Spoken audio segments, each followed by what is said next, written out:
A dial is a dial is a dial, right? A sheet of metal punched into a circle, paint on one side, feet on the other, nothing more to it than that.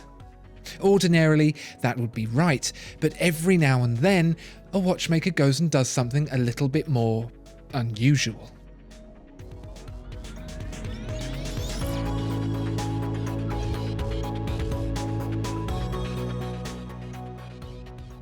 This won't be the first watch with a glossy black dial, and it certainly won't be the last. In fact, the glossy black dial might be the singularly least original thing in watchmaking. Seems odd to include it in a list of watches with unusual dials, but there's a little trick up this Speedmaster Dark Side of the Moon's sleeve that's only revealed upon closer inspection. Much, much closer inspection. Discreetly written in black on black, as is clearly the theme for this watch, is the inscription ZRO2. That's zirconium dioxide. Its basic form as a white powder is rather unimpressive, but add a lot of heat, and things start to get a little bit more interesting. The resultant material is extremely hard and very lightweight, beating steel in both respects, and it has a glossy, semi-translucent luster without pigmentation that looks remarkably like a tooth, which is why it's used for making false teeth.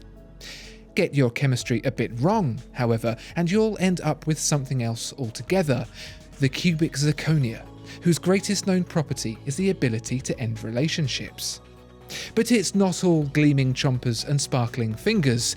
Zirconium dioxide also provides the ideal catalyst to split carbon dioxide into carbon monoxide and oxygen, which can be used as fuel.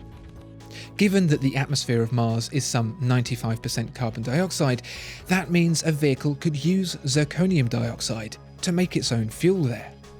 So, depending on which way you look at it, the dark side of the Moon's dial is sort of made of spaceship fuel, or teeth. If you've ever been interested in an even remotely sporty car, you'll be well aware of the material carbon fibre. A lattice of carbon strands woven into a tough fabric, soaked in resin and baked in a vacuum, carbon fibre is the lightweight darling of motorsport, and has the byproduct of a rather pleasing finish. Okay, so although speccing a hot hatch with carbon fibre wing mirror covers and carbon fibre dash trim will save less weight than the Weetabix you'd eaten that morning, it does look pretty smart. There's a kind of three-dimensionality to it, seeing the weave beneath the polished epoxy surface catch the light at different angles. Funnily enough, however, despite the material's recent rise in popularity, it's hardly new tech. The fibres themselves are the product of Joseph Swan's 1860 attempts to make a light bulb using it as a filament to burn. A century on, and the UK Ministry of Defence had figured out that weaving it together and bonding it with glue made for a pretty impressive material that was both strong and lightweight. These were properties McLaren racing driver John Watson discovered all too suddenly at the 1981 Monza Grand Prix when he spun out and crashed the first ever carbon fibre F1 car. Fans looked on aghast, expecting Watson to be dead, but he was completely unhurt. Not that a watch dial needs that kind of strength or weight saving. It sure does look nice though. If you were asked to list materials to make a dial from, how far would you get before you said wood?